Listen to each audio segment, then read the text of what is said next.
Hi hello friends, ಸಿಹಿ ಕೈ ಚಾನಲ್ಗೆ ಸ್ವಾಗತ. ಸಾಂಪ್ರದಾಯಿಕವಾಗಿ ಮಾಡುವಂತಹ ರವೆ ಪಾಯಸನ ಯಾವುದೇ ರೀತಿಯಾದಂತಹ ಹಾಲಾಗಲಿ ತುಪ್ಪನಾರ ಆಗಲಿ ಬಳಸ್ತೀರಾ ಹೇಗೆ ಒಂದು ರುಚಿಕರವಾಗಿ ಮಾಡ್ಬೋದು ಅನ್ನೋದನ್ನ ತೋರಿಸ್ತಿದ್ದೀನಿ. ಇವಾಗ ಹೇಗೆ ಮಾಡೋದಂತ ನೋಡೋಣ. ಮೊದಲಿಗೆ ಒಂದು ಜಾರ್ಗೆ ಒಂದು ಅರ್ಧ ಕಪ್ನಷ್ಟು ತೆಂಗಿನಕಾಯಿ ತುರಿ, ಹಾಗೆಯೇ 2 ಏಲಕ್ಕಿ, ಹಾಗೆಯೇ ಅರ್ಧ ಸ್ಪೂನಷ್ಟು ಗಸಗಸೆನ ಹಾಕ್ಕೊಂಡು ಸ್ವಲ್ಪ ನೀರನ್ನು ಕೂಡ ಸೇರಿಸ್ಕೊಂಡು ನುಣ್ಣಗೆ ರುಬ್ಕೊಂಡು ಇಟ್ಕೊಳ್ಳೋಣ. ಆ ನಂತರ ನಾನು ಒಂದು ಸ್ಟವ್ ಮೇಲೆ ಪಾನ್ನ ಕಾಯೋದಕ್ಕೆ ಇಟ್ಕೊಂಡಿದ್ದೀನಿ. ಪಾನ್ ಕಾಯ್ದ ನಂತರ ಅದಕ್ಕೆ 1 ಟೇಬಲ್ ಸ್ಪೂನಷ್ಟು ತೆಂಗಿನ ಎಣ್ಣೆನ ಸೇರಿಸ್ಕೊಳ್ತಾ ಇದ್ದೀನಿ. ತೆಂಗಿನ ಎಣ್ಣೆ ಬಿಸಿಯಾದ ನಂತರ ಅದಕ್ಕೆ ತೊಗೊಂಡಿರುವಂಥ ಡ್ರೈ ಫ್ರೂಟ್ಸ್ನ ಹುರ್ಕೊಳ್ಳೋಣ. ಡ್ರೈ ಫ್ರೂಟ್ಸ್ ಎಲ್ಲ ಚೆನ್ನಾಗಿ ಗೋಲ್ಡನ್ ಕಲರ್ ಆದ ನಂತರ ಅದನ್ನು ಒಂದು ಬೌಲ್ಗೆ ಎತ್ತಿಟ್ಕೊಳ್ಳೋಣ. ಆನಂತರ ಅದೇ ಪಾನ್ಗೆ ಒಂದು 2 ಟೇಬಲ್ ಸ್ಪೂನಷ್ಟು ಶಾವಿಗೆನ ಸೇರಿಸ್ಕೊಂಡು ಗೋಲ್ಡನ್ ಕಲರ್ ಆಗೋವರೆಗೂ ಅದನ್ನು ಕೂಡ ಫ್ರೈ ಮಾಡ್ಕೊಳ್ಳೋಣ. ಶಾವಿಗೆ ಕೂಡ ಚೆನ್ನಾಗಿ ರೋಸ್ಟ್ ಆದ ನಂತರ ಅದಕ್ಕೆ ರುಬ್ಬಿಟ್ಕೊಂಡಿರುವಂಥ ತೆಂಗಿನಕಾಯಿನ ಸೇರಿಸ್ಕೊಳ್ಳೋಣ.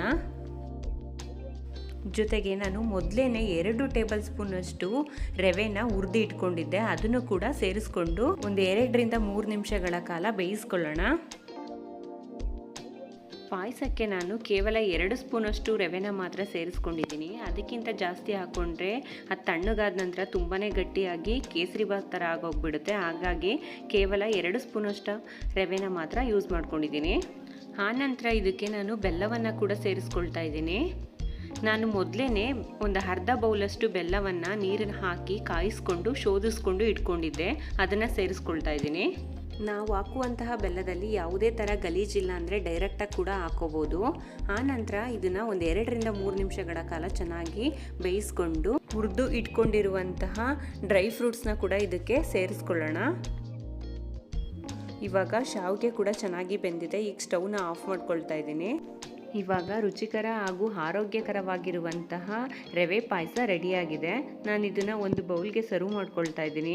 ಈ ಪಾಯಸ ಆರೋಗ್ಯಕ್ಕೆ ತುಂಬಾ ಒಳ್ಳೆಯದು, ಹಾಗೆಯೇ ತಿನ್ನೋದಕ್ಕೆ ಕೂಡ ತುಂಬಾ ರುಚಿಯಾಗಿರುತ್ತೆ. ನಿಮಗೂ ಕೂಡ ಈ ರೆಸಿಪಿ ಇಷ್ಟ ಆಗಿದರೆ ನೀವು ಕೂಡ ಟ್ರೈ ಮಾಡಿ ಹೇಗಿತ್ತು ಅಂತ ಕಮೆಂಟ್ ಮಾಡಿ. ಇನ್ನೂ ಹೆಚ್ಚಿನ ವಿಡಿಯೋಗಳಿಗಾಗಿ ನಮ್ಮ ಚಾನಲ್ನ ಪ್ಲೀಸ್ ಸಬ್ಸ್ಕ್ರೈಬ್ ಮಾಡಿ, ಶೇರ್ ಮಾಡಿ, ಲೈಕ್ ಮಾಡಿ, ಹಾಗೆ ಪಕ್ಕದಲ್ಲೇ ಇರುವಂತಹ ಬೆಲ್ ಐಕಾನ್ನ ಕ್ಲಿಕ್ ಮಾಡಿ. Thank you.